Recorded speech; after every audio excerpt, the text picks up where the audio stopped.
22 जनवरी के अंदर अंधभक्ति मत करो कि नाजायज जमीन के ऊपर कब्जा करके तुमने भव्य मंदिर बना दिया तो तुम्हारी हो गई।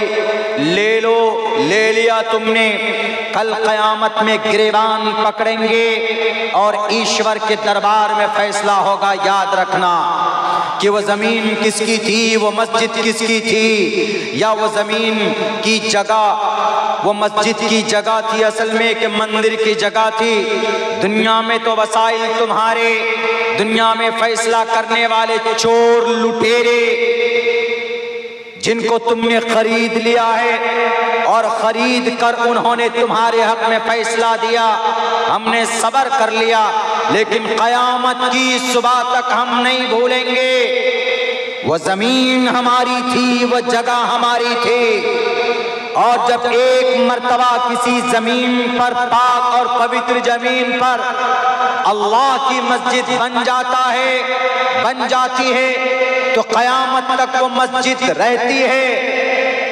कयामत जब कायम होगी ये जमीन रूई के तरह उड़ती फिरेंगी पूरी दुनिया में, रेजा रेजा होगा।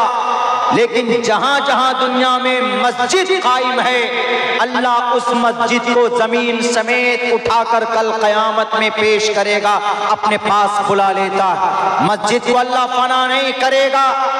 तुम्हारे हमारे मस्जिदों के ईंटों को तोड़ने और शहीद करने वालों, याद रखना अल्लाह का दरबार जब लगेगा, जब अल्लाह तबारक व तआला कहेगा लिमनिल मुल्कुल यौम लिल्लाहिल वाहिदिल क़हार, आज हुकूमत किसकी है, आज किसके पास बहुमत है, आज किसका कौन प्राइम मिनिस्टर है। कल कयामत में हश्र के मैदान में इंसाफ होगा और तुम्हारी जुबानें गूंग होगी, तुम जहन्नम के दरवाजे पर नहीं जहन्नम में जल रहे होगे। उस वक्त अल्लाह तबारक व तआला हमारी उस मसूब मस्जिद को, जिनको तुमने अपने पावर और ताकत के जरिए से शहीद किया है, ये मजलूम मस्जिद उस दिन कल कयामत में चीख चीख कर तुम्हारे जुल्म और सितम के रोदात को सुनाएंगे।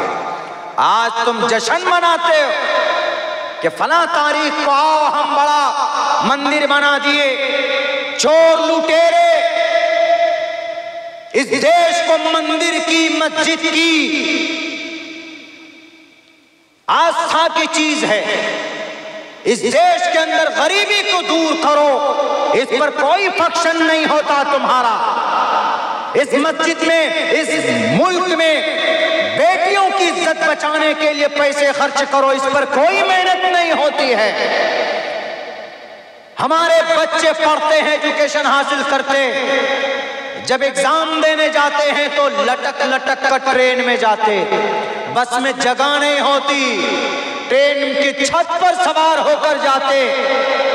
लेकिन आज राम मंदिर का निर्माण उद्घाटन कर रहे हैं तो 1000 ट्रेन फ्री चला दिए। इससे देश तरक्की करेगा। अरे टीचरों के लिए, स्टूडेंट के लिए, उनके लिए भाई फ्री ट्रेन चलाओ, उनके लिए फ्री ट्रेन नहीं चलाते। ये फ्री ट्रेन चलाएंगे किनके लिए कि भाई वहां रामचंद्र जी का, उनके मंदिर का, भव्य मंदिर का उद्घाटन होगा। करो, राम मन में बसता है, मंदिर में नहीं, किसी मकसूब जमीन पर नहीं। अल्लाह इंसान के मन में होता है। अगर आदमी मस्जिद के अंदर बैठकर भी किसी कहीं पर डाका या कहीं पर चोरी करने के लिए सोचता है तो मस्जिद में बैठकर अगर वो सोचता है तो तब भी गुनहगार है।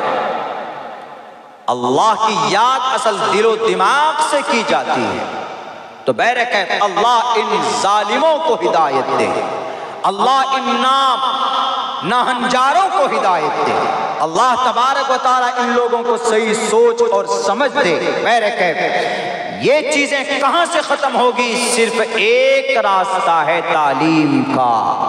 यहूदियों ने तालीम का रास्ता अपनाया, ताकतवर हो गए, उन्होंने पूरी दुनिया में हुकूमत करने की ठान ली है। मुसलमानों, आज भी आप अपने बच्चों को अगर पढ़ाओ, अपने बच्चों को अगर तालीम दोगे तो आपकी खोई हुई इज्जत वापस आ सकती है, आपकी खोया हुआ वक़ार अल्लाह तबारक व तआला आपको लौटा सकता है।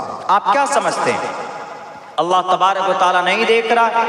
अल्लाह सब कुछ देख रहा, लेकिन अल्लाह हमारे अमल को भी तो देख रहा है ना। भारत के संविधान में लिखा है, भारत के संविधान में लिखा है protection of our life and personal liberty, article number 21। क्या मतलब? Protection of our life. हमें मुसलमान समझकर मारा नहीं जा सकता। दाढ़ी रखकर, टोपी रखकर अगर कोई ट्रेन में जाता है तो उनको मारा जाता है, क्यों? क्या मतलब है भारत के संविधान का आर्टिकल नंबर 21 का? भारत के प्राइम मिनिस्टर साहब बताओ। प्रोटेक्शन ऑफ आवर लाइफ, हमारी जिंदगी की रक्षा करना, एंड पर्सनल लिबर्टी, और हमारी आजादी। भारत के अंदर एक व्यक्ति अगर कोई मुसलमान हो के, हिंदू हो के, क्रिश्चियन हो के, जैन हो के, बौद्ध हो के, SC हो के, ST हो के, OBC हो, कोई भी हो, वो सबकी जान की कीमत उतनी है जितनी प्राइम मिनिस्टर की जान की कीमत है। नहीं मारा जा सकता, लेकिन मारा जाता है। ट्रेन में नाम पूछकर गोली मारी गई जयपुर में। अभी सीवान बिहार में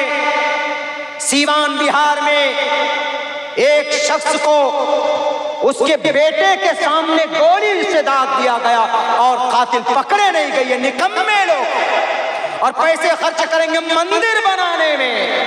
अरे शर्म से डूब मरो तुम।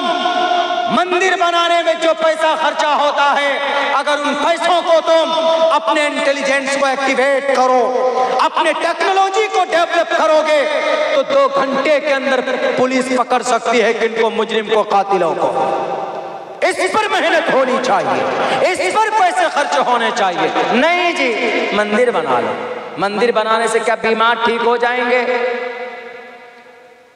हमारे भारत के अंदर वेंटिलेटर बनाने का, वेंटिलेटर जो बनाते हैं ना, जो आदमी अधमरा हो जाता वेंटिलेटर पे लेटाते हैं, हमारे भारत में 40,000 था, अभी तो 1.25 लाख हुए।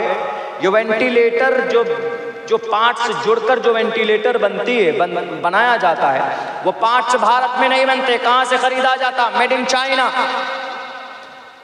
प्राइम मिनिस्टर साहब, अगर आप जो ये इतने पैसे जो खर्च कर रहे हैं ना अपने प्रचार में, अपने कपड़ों में, इनको कम कीजिए तो वेंटिलेटर बनाने के पार्ट्स बनाने वाली कंपनी हमारे भारत में आ जाए, हमारे भारत के अंदर वजूद में आ जाए।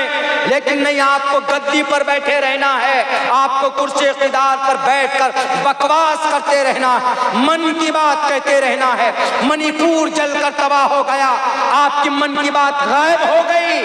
और तो और दंगे फसादात होते हैं, आपकी मन की बात गायब हो जाती है। और हमारी महिला खिलाड़ी तड़प रहे हैं इंसाफ को, आपकी मन की बात मन में ही रह जाती है। ये ढोंग बंद कीजिए।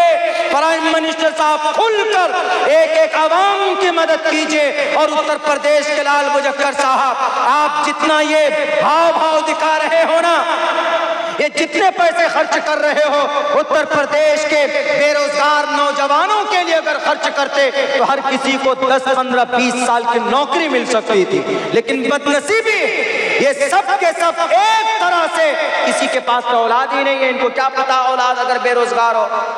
लाल मुजफ्फर साहब ने शादी नहीं की उत्तर प्रदेश का, और एक साहब ने शादी की तो बीवी को छोड़ रखा है, बेटा है ही नहीं, बेटी है ही नहीं। जब बच्चा बेरोजगार होता है, जब लड़का बेरोजगार होता है, नौकरी नहीं मिलती, तो उसका दर्द क्या होता है ये तो वही समझ सकता है कि जो औलाद वाला होगा, जो साहिब औलाद होगा। इनके पास तो औलाद ही नहीं, योगी जी के पास औलाद नहीं, मोदी जी के पास बीवी है तो 40 साल से छोड़ के रखा हुआ, 42-45 साल हो गए छोड़ रखा हुआ है।